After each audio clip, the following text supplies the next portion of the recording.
The shutdown of the federal government will weigh on economic activity while it persists, but these effects should reverse after the shutdown ends. In the labor market, the unemployment rate remained relatively low through August. Job gains have slowed significantly since earlier in the year. A good part of the slowing likely reflects a decline in the growth of the labor force due to lower immigration and labor force participation, though labor demand has clearly softened as well. Although official employment is low, and that both households' perceptions of job availability and firms' perceptions of hiring difficulty continue to decline. In this less dynamic and somewhat softer labor market, the downside risks to employment appear to have risen in recent months. Inflation has eased significantly from its highs in mid-2022, but remains somewhat elevated relative to our 2% longer-run goal. Estimates based on the Consumer Price Index suggest that total PCE prices rose 2.8% over the 12 months ending in September, and that, excluding the volatile food and energy categories, core PCE prices rose 2.8% as well. These readings are higher than earlier in the year as inflation for goods has picked up. In contrast, disinflation appears to be continuing for services. Near-term measures of inflation expectations have moved up on balance over the course of this year on news about tariffs, as reflected in both market and survey-based measures. Beyond the next year or two or so, however, most measures of longer-term expectations remain consistent with our 2% inflation goal. Our monetary policy actions are guided by our dual mandate to promote maximum employment and stable prices for the American people. At today's meeting, the committee decided to lower the target range for the federal funds rate by a quarter percentage point to 3.75% to 4%. Higher tariffs are pushing up prices in some categories of goods, resulting in higher overall inflation. A reasonable base case is that the effects on inflation will be relatively short-lived, a one-time shift in the price level. But it is also possible that the inflationary effects could instead be more persistent, and that is a risk to be assessed and managed. Our obligation is to ensure that a one-time increase in the price level does not become an ongoing inflation problem. In the near term, risks to inflation are tilted to the upside and risks to employment to the downside, a challenging situation. There is no risk-free path for policy as we navigate this tension between our employment and inflation goals. Our framework calls for us to take a balanced approach in promoting both sides of our dual mandate. With downside risks to employment having increased in recent months, the balance of risks has shifted. Accordingly, we judged it appropriate at this meeting to take another step toward a more neutral policy stance. With today's decision, we remain well positioned to respond in a timely way to potential economic developments. We will continue to determine the appropriate stance of monetary policy based on the incoming data, the evolving outlook, and the balance of risks. We continue to face two-sided risks. In the committee's discussions at this meeting, there were strongly differing views about how to proceed in December. A further reduction in the policy rate at the December meeting is not a foregone conclusion. Far from it. Policy is not on a preset course. At today's meeting, the committee also decided to conclude the reduction of our aggregate securities holdings as of December 1. Our long-stated plan has been to stop balance sheet runoff when reserves are somewhat above the level we judge consistent with ample reserve conditions. Signs have clearly emerged that we have reached that standard. In money markets, repo rates have moved up relative to our administered rates, and we have seen more notable pressures on selected dates, along with more use of our standing repo facility. In addition, the effective federal funds rate has begun to move up relative to the rate of interest on reserve balances. These developments are what we expected to see as the size of our balance sheet declined and warrant today's decision to cease runoff. Over the 3.5 years that we've been shrinking our balance sheet, our securities holdings have declined by $2.2 trillion. As a share of nominal GDP, our balance sheet has fallen from 35% to about 21%. In December, we'll enter the next phase of our normalization plans by holding the size of our balance sheet steady for a time, while reserve balances continue to move gradually lower as other non-reserve liabilities, such as currency, keep growing. We will continue to allow agency securities to run off our balance sheet and will reinvest the proceeds from those securities in Treasury bills, furthering progress toward a portfolio consisting primarily of Treasury securities. This reinvestment strategy will also help move the weighted average maturity of our portfolio closer to that of the outstanding stock of Treasury securities, thus furthering the normalization of the composition of our balance sheet. The Fed has been assigned two goals for monetary policy: maximum employment and stable prices. We remain committed to supporting our maximum employment, bringing our inflation sustainably to our 2% goal, and keeping longer-term inflation expectations well anchored. Our success in delivering on these goals matters to all Americans. We understand that our actions affect communities, families, and businesses across the country. Everything we do is in service to our public mission. We at the Fed will do everything we can to achieve our maximum employment and price stability goals.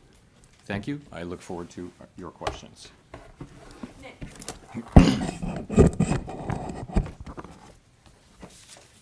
Nick Timmeros of the Wall Street Journal. Chair Powell, are you uncomfortable with how market pricing has assumed a rate cut is a foregone conclusion at your next meeting?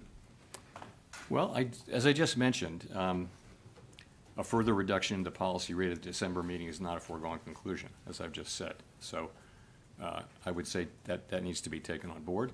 We had, I would just say this, 19 participants on the committee. Everyone works very hard at this and takes their obligations to serve the American people very seriously. And at a time when we have tension between our two goals, we have strong views across the committee. And as I mentioned, there were strongly differing views today. And the takeaway from that is that we haven't made a decision about December. And we're going to be looking at the data that we have, how that affects the outlook and the balance of risks. And I'll just say that.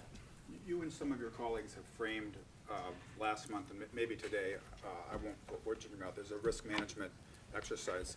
At what point do you conclude that you've taken out enough insurance? Are you looking for some kind of improvement in the outlook, or could this unfold along the lines of last year, where you made a sequence of adjustments and then waited to gather more information? So the way I've been thinking about it is the risks to the two goals. For a very long time, the risk was clearly of higher inflation. And then that has changed now. And as we saw particularly after the July meeting, we saw the downward revisions in job creation, we saw a very different picture of the labor market, and it suggested that there were higher downside risks to the labor market than we had thought. And that suggested that policy, which we had been holding at a I would say modestly, others people would say moderately restrictive level, needed to move more in the direction over time of neutral. If the two goals are sort of equally at risk, then you ought to be at neutral, because one of them's calling for you to hike and one of them's calling for you to cut. So if that got back into balance, then you'd want to be roughly at neutral. So in that sense, it was a risk management. And I would say the same about today, sort of the same logic. But as I mentioned, going forward is a different thing.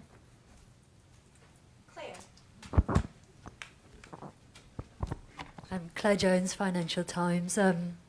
Thank you for taking this question. We've just heard from you that the discussion in December and the conclusion of the discussion is not a foregone conclusion. I'd like to just dig into that a little bit more about what sort of arguments were brought up. Was there any consideration, for instance, of the investment we're seeing in AI and some of the generation of household wealth through rises in stock prices related to the AI boom? Thank you. I wouldn't say that's a factor in everyone's assessment of the economy. I wouldn't say it's the driving factor.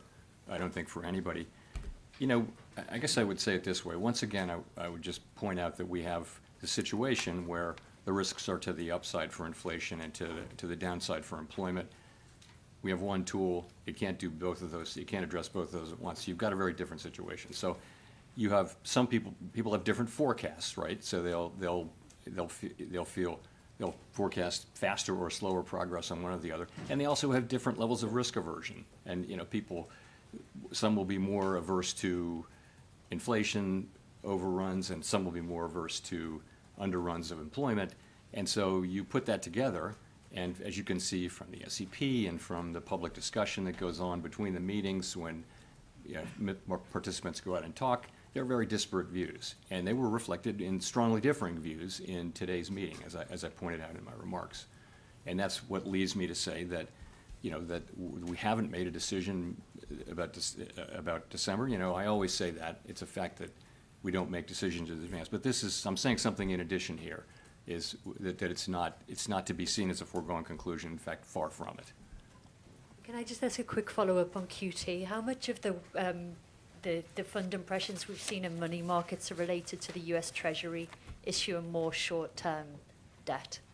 That could be one of the factors, but the reality is we've seen, the things that we've seen, higher repo rates and federal funds rate moving up. These are the very things that we look for. We actually have a framework for looking at, what the place we're trying to reach. What we said for a long time now is that when we feel like we're a bit above what we consider a level that's ample, that we would freeze the size of the balance sheet. Of course, reserves will continue to decline from that point forward as non-reserve liabilities grow.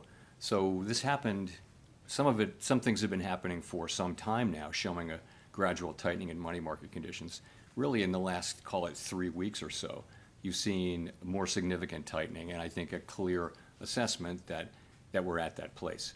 The other thing is, the balance sheet is shrinking at a very, very slow pace now. We've reduced it by half twice, and so there's not a lot of benefit to be holding on to get the last few dollars because, again, the balance sheets, the reserves are going to continue to shrink as non-reserves grow. So, there was support on the committee as we thought about it to go ahead with this and announce effective December 1 that we will be, freezing the size of the balance sheet. And the December 1 date gives the markets a little bit of time to adapt. Colby. Thank you. Colby Smith with the New York Times. So much of the rationale for cutting interest rates, even as inflation moves away from the 2% target, seems to be, that there are these mounting downside risks to the labor market.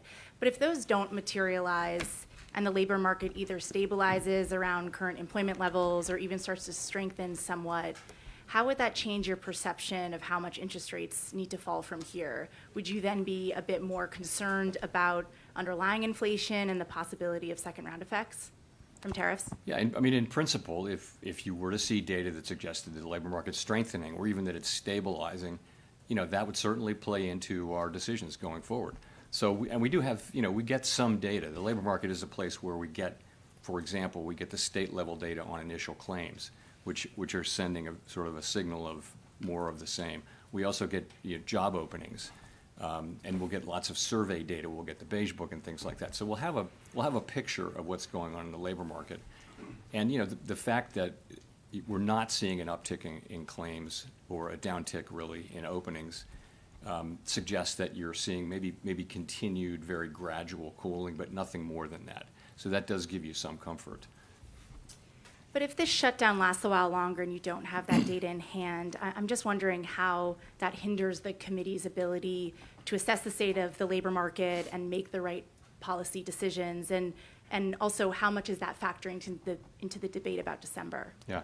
So we get like I mentioned what we get in the labor area. We get some data in inflation, some data in economic activity. And we'll have a picture of what's going on. We also will have the Beige Book again. I would say we're not going to be able to have the detailed feel of things. But I think if there were a significant or a material change in the economy one way or another, I think we'd pick that up through this. So in terms of how it might affect December, it's really hard to say. December's the meeting's like 6 weeks away. We just don't know what we're going to get. If there is a very high level of uncertainty, then that could be an argument in favor of caution about moving, but we'll have to see how it unfolds. Steve Leisman, CNBC. Mr. Chairman, can you characterize the meeting in terms of, you said strongly differing views. Was this a close call, this cut, or was it a close call maybe the other way because you had dissents on both sides? Thanks.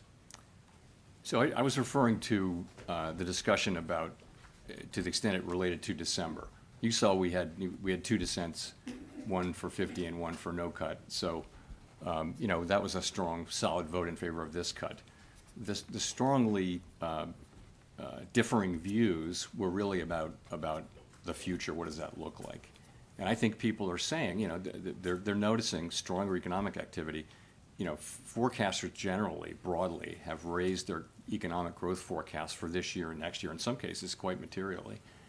In the meantime, we see, a labor market that's kind of, I don't want to say stable, but it's not clearly in motion. It's not clearly declining quickly in any case. It may be just continuing to gradually cool.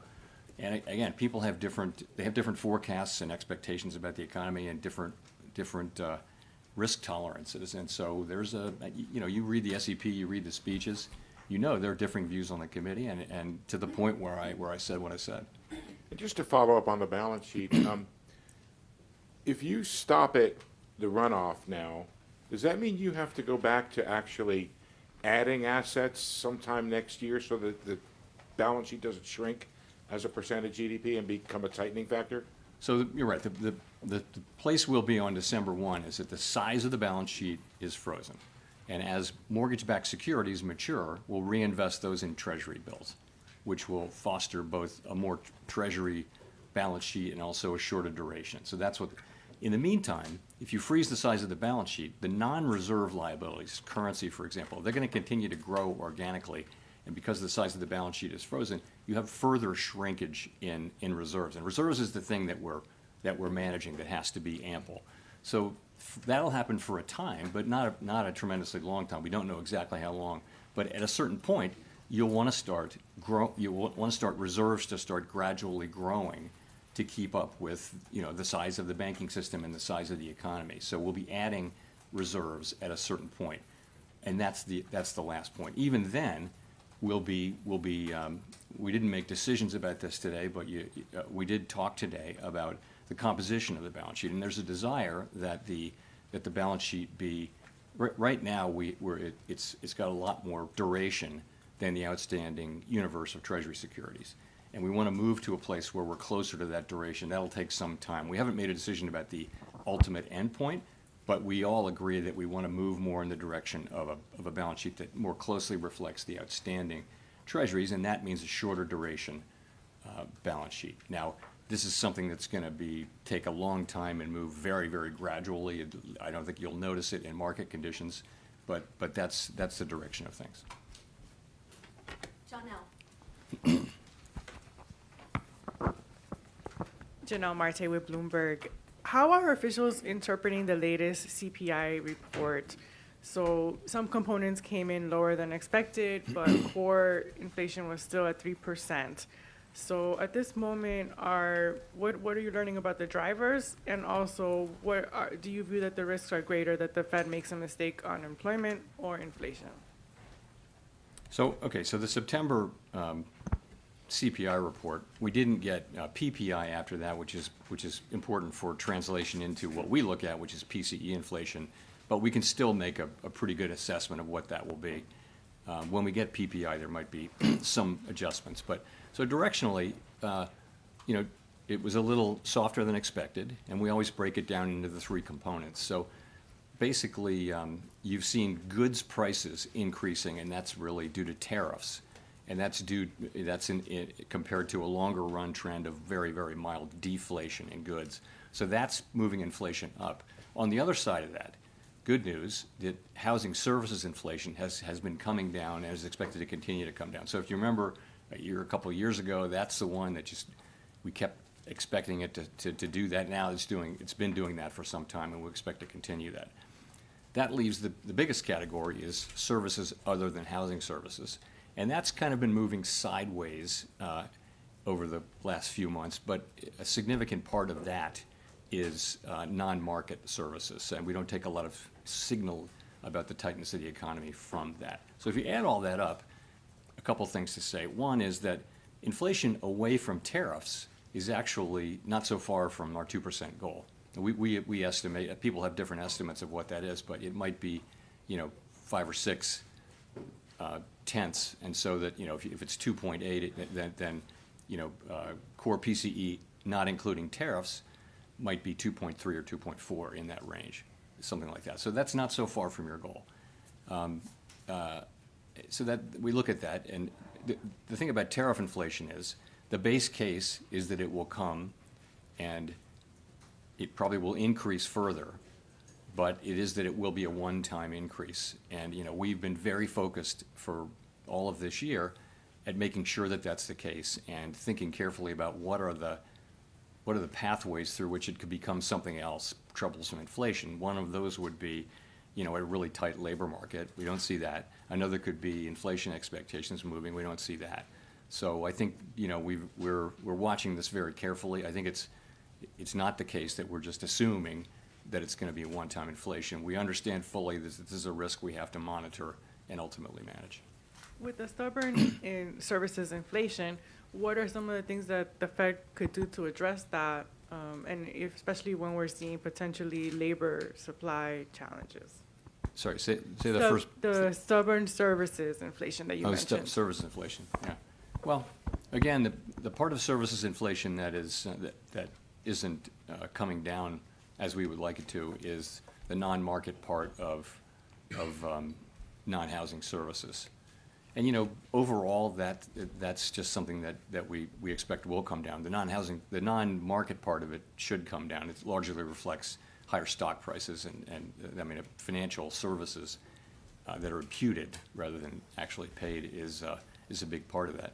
But also just, we think policy is still modestly restrictive in my telling. So that's the kind of thing that should lead to a gradually cooling economy. That's one of the reasons you see a gradually cooling labor market is because the Fed policy is modestly restrictive. So that should also help get that. I want to say, though, we're absolutely committed to returning inflation to 2%. If you look at longer-term surveys or market pricing, you will see that's a credible commitment, and there should be no question that that's where we're going. Chris. Great, thank you. Chris Rugaber at Associated Press. So there's a big investment boom in AI infrastructure right now, as you know, and wondering if the existence of such a boom would indicate that rates are not that restrictive after all, and could further rate cuts at this point perhaps fuel an excess level of investment there or market bubbles? How is the Fed thinking about that? So I don't think that you're right. There are a lot of data centers being built and other investments being made around the country and around the world. Big U.S. companies are just investing a lot of resources in thinking about how AI, which will be based on those data centers, run through those data centers, is going to affect their businesses. So it's a big deal. I don't think that the spending that happens to build data centers all over the country is especially interest sensitive. It's based on longer run assessments that this is an area where there's going to be a lot of investment and that's going to drive higher productivity and that sorts of things. I don't know how those investments will work out, but I don't think they're particularly interest sensitive compared to some of the other sectors. And then just a quick follow-up. You mentioned that you do have data that you're looking at for inflation and growth in the absence of government data. Could you give us a sense? I think we know a lot about the jobs data that's out there. Can you give us a sense of what you're looking at to track inflation in the absence of government data? Thank you. So it's a lot of things, and it doesn't replace government data, but all of these. I'll just mention some of the many names: Price Stats, Adobe, and others. For wage inflation, there's ADP data. On spending, you're going to ask about spending at some point. There are lots of other things that we look at, but it's many different sources, and again, including what we get out of the Beige Book, which will be sort of come out mid-cycle as always. And it doesn't replace the government data, but it gives us a picture. Again, I think if something material were happening, if there were material developments, I think we would pick that up. I don't think we'll be able to have the very granular understanding of the economy while this data is not available. Howard?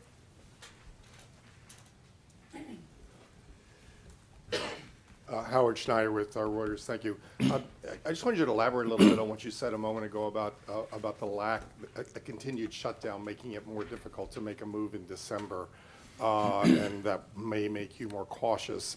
To the degree you are relying on private data that isn't the gold standard, or that you're relying on your own surveys of the Beige Book, do you worry at some point you're going to have to start making policy by anecdote?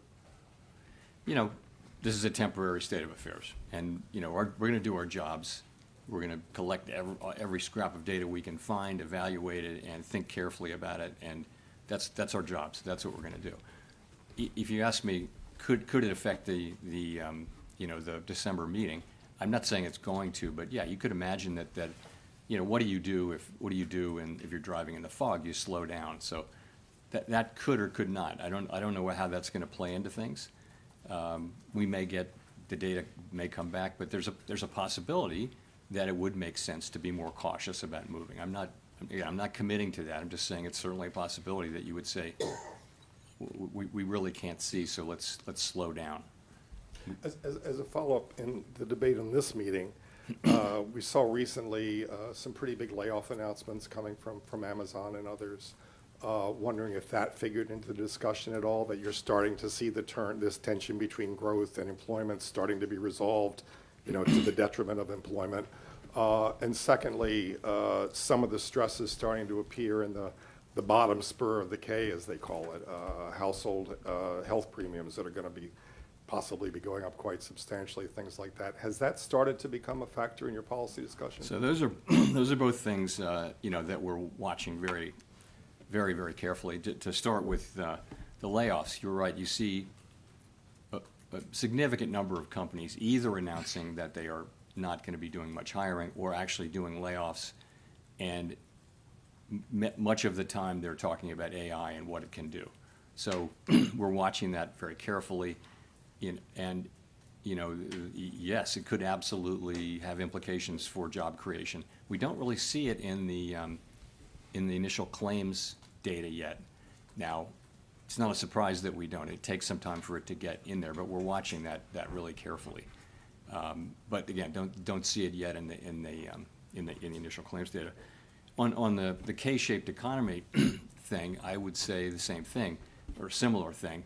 We are, if you listen to the earnings calls or the reports of big public consumer-facing companies, many of them are saying that there's a bifurcated economy there, and that consumers at the lower end are struggling and buying less and shifting to lower-cost products, but that at the top, people are spending at the higher income and wealth, and so much anecdotal data on that, and so we think there's something there. Edward. Thank you. Edward Lawrence with Fox Business.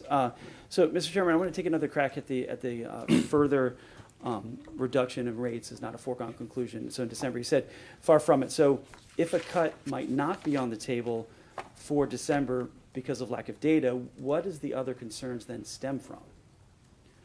So if it's not lack of data as the reason December is not a foregone conclusion, what other things could be the concern then? Well, the perspective is of people on the committee that, we've now moved 150 basis points, and that we're down into, you're into that range between 3 and 4 where many estimates of the neutral rate live in that 3 to 4% area. You're there now. You're above the median number for the committee, but I think there are people on the committee who have higher estimates of the neutral rate, and that's you can argue these positions since it can't be directly observed, the neutral rate. So, I think for some part of the committee, it's time to maybe take a step back and see whether there really are downside risks to the labor market, or see whether in fact the growth, that the stronger growth that we're seeing is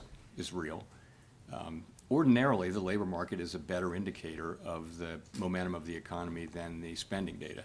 That's the lore. In this case, that gives a more downbeat read.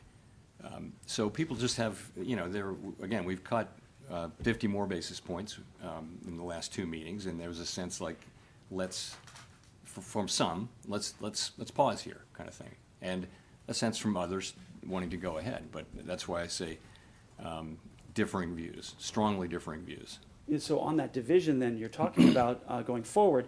So what's more important in this division? Is it inflation risks? Is it employment risk? Or is there a deeper philosophy division among the board? Look, everybody on the committee is deeply committed to doing the right thing to achieve our goals, maximum employment and stable prices.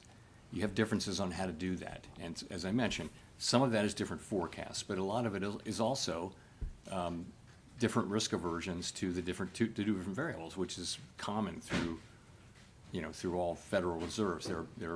People just have different risk tolerances, let's say. So that leads you to people with disparate views. You will know that from the speeches you've been listening to from my colleagues. And so we're at a place now where we have in fact cut 2 more times. And we're 150 basis points closer to neutral, wherever that may be, than we were a year ago. And so there's a growing chorus now of feeling like maybe this is where we should at least wait a cycle, something like that. That's what it is. It's just what you think it would be. It's and again, you've seen it in the September Summer of Economic Projections. You've seen this in the public remarks of FOMC participants, and now I'm telling you that's what you can expect that in the minutes. And I'm just telling you that's what happened in the meeting. Elizabeth. Thank you so much. Elizabeth Scholzley with ABC News. What is your explanation for why the job market is weakening right now, and what will this rate cut do to improve the job market? So I think there are 2 things affecting the job market, and one of them is just a dramatic reduction in the supply of new workers. And that's 2 things. That's declining labor force participation, which is a cyclical thing, and then there's declining immigration, which is just a big policy change that actually began in the last administration, and it has been accelerated now. So a big part of the whole story is that supply side story. Okay. In addition, labor demand has declined, and the unemployment rate has gone down, meaning that demand for workers has gone down a little more than supply. So that's what's going on, but it is mostly a supply function. It's mostly a function of the change in supply, I think, and many people think. So the question then is, what does the our tool do, which supports demand, and and I would just say, when you're in a situation where job creation, if you adjust for likely overcounting in the way that BLS does its work, is pretty close to 0. So maximum employment doesn't, on a sustainable basis, if you're creating 0 jobs, if it's in equilibrium, if it's in balance, it's a pretty, as I said before, a pretty curious balance. So, I thought, and many of my colleagues thought, in fact, you've seen the last 2 meetings, that it was appropriate for us to react by supporting demand with our rates. And we've done that. We've reduced so that rates are looser. I wouldn't say that they're accommodative right now, but they're meaningfully less tight than they were. And that should help so that at least the labor market doesn't get worse.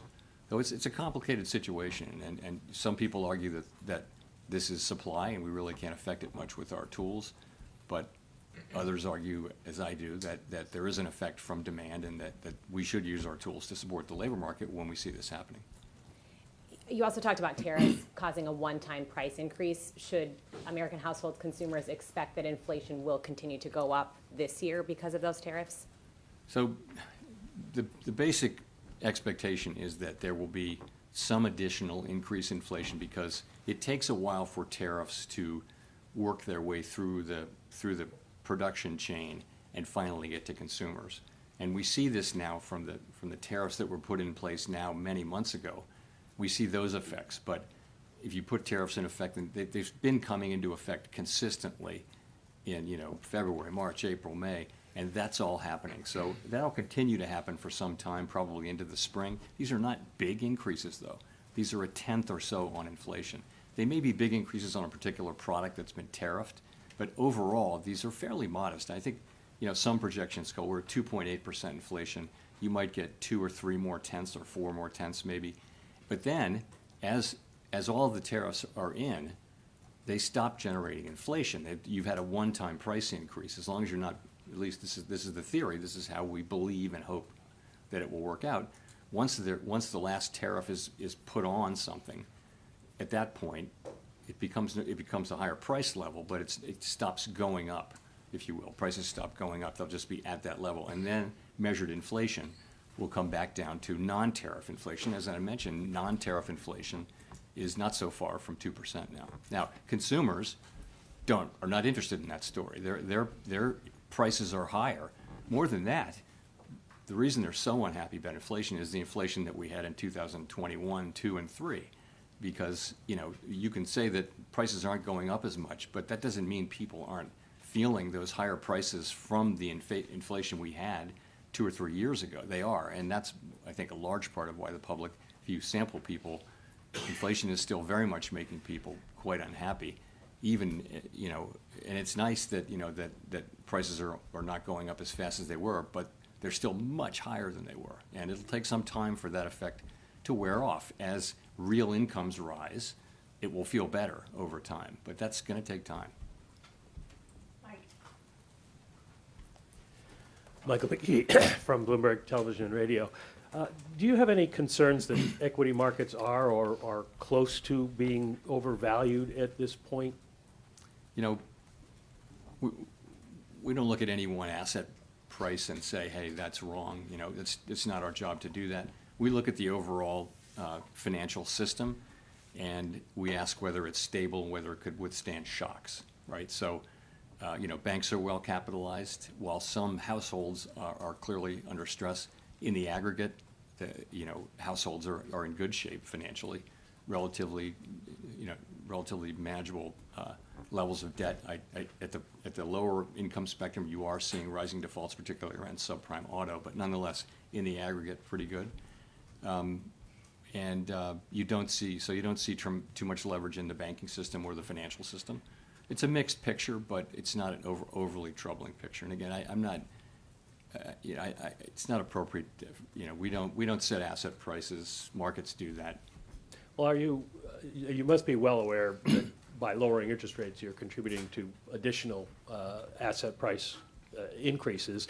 And I wonder how you balance the idea that lowering rates would help the labor market with the reality that it seems more likely to be stimulating increased investment in AI, which is the rationale for thousands of job cuts that have been announced in the last few weeks. Yeah, I don't think interest rates are an important part of the AI of the data center story. I think people think they're great economics in building these data centers, and they're making a lot of money building them, and they think they have very high present value and all that sort of thing. It's not really about. It's not about 25 basis points here or there.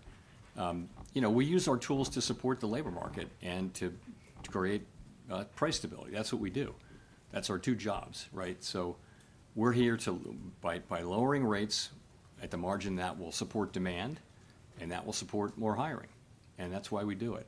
Now, no 25 basis point or even 50 basis point hike is going to be a dispositive thing, but ultimately, lower rates will support more demand, and that'll support hiring over time. And of course, we also have to be careful about this, which is what we've been doing, because we know where inflation is, and we know that, I've told you the story. It's a complicated story, but this is the best assessment that we can make. Because there's uncertainty around inflation and the path ahead for inflation, that's why the pace we're going has been a careful one. Victoria. Hi, Victoria Guida from Politico. On AI, I'm just wondering, it seems like a lot of the economic growth that we've been seeing is fed by investments in AI. So how worried are you about what a sudden contraction in tech investment would mean for the overall economy? Is there enough strength in other sectors? And specifically, are there any lessons that you take from the 1990s in how you might approach what's happening right now? Yeah, this is different in the sense that these companies, the companies that are so highly valued, actually have earnings and stuff like that. So if you go back to the 90s and the dot-com, these were ideas rather than companies, and so there's a clear bubble there. Whereas I won't go into particular names, but they actually have earnings, and it looks like they have business models and profits and that kind of thing. So it's really a different thing. The investment we're getting in equipment and all those things that go into creating data centers and feeding the AI, it's clearly one of the big sources of growth in the economy. Consumer spending also, though, has been, is much bigger than that and has been growing and has defied a lot of, negative forecasts, continuing to do so this year. Consumers are still spending. Now, it may be mostly higher-end consumers, or maybe skewed that way. But the consumer is spending, and that's a big chunk of what's going on in the economy, substantially bigger than AI. You could point to growth. I mean, actually, maybe growth as opposed to level, but consumer spending is a much bigger part of the economy. And why do you think that the labor market is slowing so much, even though consumer spending is strong? Why has it slowed so much? Well, what's happened is that the supply of workers has dropped very, very sharply due to mainly immigration, but also lower labor force participation. So, and that means there's less need for new jobs because there isn't this flow into the pool of labor that where people need jobs, because there aren't those people now. So there's not a supply of workers showing up for jobs. In addition, demand has also gone down, and so has labor force participation has declined, which is more of a sign, in this case, of demand as well as trend. So I think you're seeing some softening. The economy's growing at a slower rate than it was, 2.4% last year. We think around 1.6% this year. It could have been a couple of tenths higher if not for the shutdown. And of course that will reverse. But you still got the economy growing at a moderate pace. Andrew. Hey there, Andrew Ackerman with the with the Washington Post. I wanted to ask if you could elaborate on how you think about policy in the context of the data drought. Does it make you inclined to stick with your plans as set out in September in the absence of the data that might change your mind, or does it make you inclined to proceed with added caution because of uncertainty? Yeah, well, we'll know when we face that question, if we face that question. It'll probably be argued both ways, right? But I've said a couple times here that, if you really aren't getting information you really don't know, and the economy looks like it's solid and stable and hasn't really changed, there will be an argument. I don't know how persuasive it will be, but there will be an argument that, you slow down when you can't see as far ahead. Others may argue, I'm not sure where this argument will come, but you're perfectly right that you could also argue, well, things haven't really changed, but you might not know that, So I don't know whether we'll face this or not. I hope we don't. I hope by the time of the December meeting we're getting, a better flow of data. But if we're going to have to do our jobs one way or the other. Okay. I also just wanted to ask a FinReg question. I think several years ago you said the overall amount of capital in the system was about right. As the Fed moves forward with a revised Basel proposal, potentially changes to the GSIB surcharge, has that changed at all? Or are you planning to significantly reduce the amount of capital in the system? Thanks. So there are discussions going on, I think, among the agencies, and I don't want to get ahead of those discussions. I continue to think that the level of capital, when I said that in 2020, was about right. And of course, there's been much capital added since then through various mechanisms. But I look forward to I know those discussions are really just getting going. They haven't come to the point where they're got a whole plan and that kind of thing. So I really don't have much to say on that. Brian. Hi, Chairman Powell. Brian Chung with NBC News. Is the weakness in the jobs market accelerating, and who's at risk if the interest rate cuts are not the effective medicine for a further slowdown in the labor So market? we do not see the weakness, as you put it, the weakness in the job market accelerating. I would say, then again, we didn't get the September employment report, payroll report, but we look at, the unemployment insurance claims, initial claims are reported at the state level, and we still get those, and we can accumulate them and get the national number. And there's really, in no story, you can look at the numbers. Same thing with the job openings we get from Indeed. There's just no story over the last 4 weeks. It's kind of stable. So you don't see anything that says that the job market is, or really any part of the economy is making a significant deterioration. Don't see that. You see more things like I mentioned, though, which is you see big companies making announcements of either of layoffs or of the idea that they won't need to hire. Their number of employees is not expected to go up over a number of years. There may be different people working there. They say that too, but they don't need a bigger head count. So you see those kinds of things. You don't see it in the aggregate numbers. The layoff numbers have not gone up, but job creation is very low. And the job finding rate for people who are unemployed is very low. But the unemployment rate is very low as well. 4.3% is a low unemployment rate.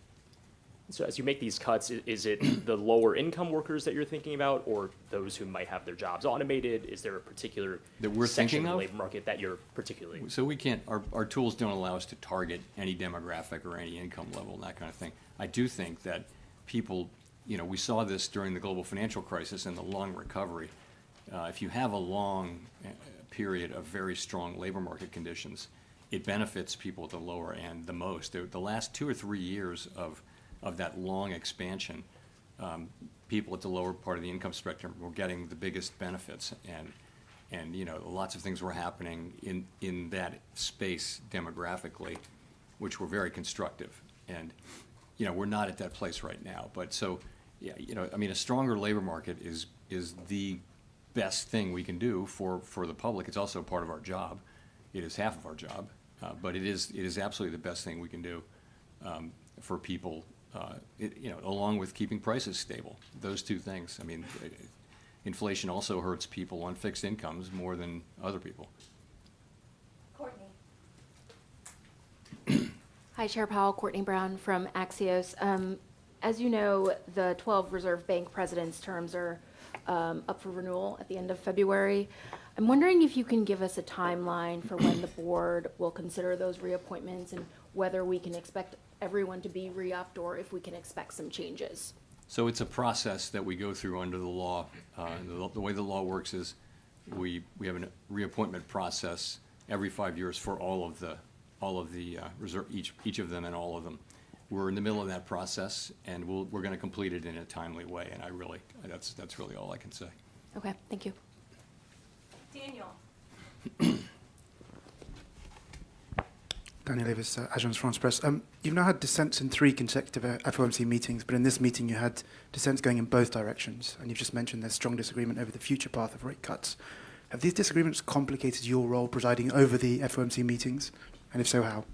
I wouldn't say that, no. I think you have to take what comes, and what comes right now is a pretty challenging situation where we have, first of all, we have 4.3% unemployment. We have an economy that's growing close to 2%. So, overall, it's a good picture. It's a good picture. But in terms of our policy, we have upside risks to inflation, downside risks to employment, and this is a very difficult thing for a central bank because, one of those calls for rates to be lower, one calls for rates to be higher. We can't do both, so we have to balance the two. And so it's a challenging thing, and as we have worked our way through this process, you would expect that there would be a range of views across the committee on what to do and the speed with which we should do it. And that's what we have. That makes a lot of sense to me. All of these people are, people who take their jobs very seriously, work very hard at this, and just want to do what's right for the American people, but they have different views on what that is. And, it's an honor to work among people who care that much. It is, but I don't feel that it's unfair or anything like that. It's a time when we're making quite difficult judgments in real time, and I believe we'll get through this, and I think we've done sort of the right thing so far this year. I think it was appropriate for us to be careful about this.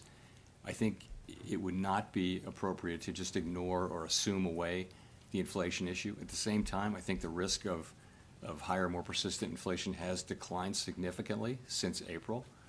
And if we do wind up resuming rate cuts at some point, we will at some point. I think we're trying to get to the end of this cycle with the labor market in a good place and with inflation, on its way to 2% or at 2%. So that's all we're trying to do, and we're doing it under, quite challenging circumstances and doing the best we can. We'll go to Jennifer for the last question. Thank you so much, Chair Powell. Jennifer Schonberger with Yahoo Finance. Both regional and large banks have taken losses on loans given delinquencies on subprime auto loans.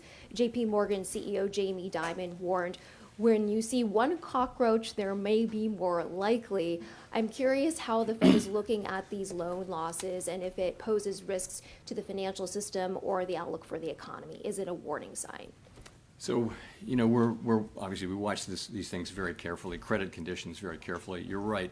You've seen rising defaults in subprime credit for some time now, and now you've seen a number of subprime credit, automobile credit institutions having significant losses, and some of those losses are now showing up on the books of banks. We're looking at it carefully. We're paying close attention. I don't see at this point a broader credit issue. It doesn't seem to be something that has very broad application across financial institutions.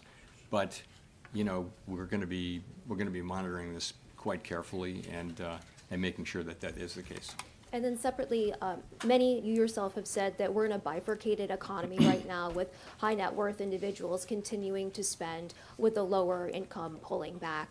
How much of consumer spending continuing hinges on the stock market remaining strong? In some odd way, does the market help keep the economy buoyant? So there's some relationship there, but remember, the more wealth someone has, the lower an additional dollar of wealth matters. So your marginal propensity to consume declines quite dramatically as you reach levels of stock market wealth. So, the stock market, it would affect spending if the stock market went down, but it wouldn't drop sharply unless there were quite a sharp drop in the stock market.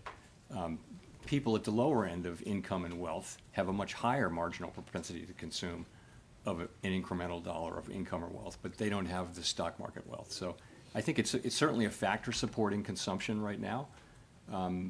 But you would see it if you saw a material correction in spending, but it wouldn't be. You shouldn't think that it'll dollar for dollar stop consumption, because that wouldn't be the case. Thanks very much.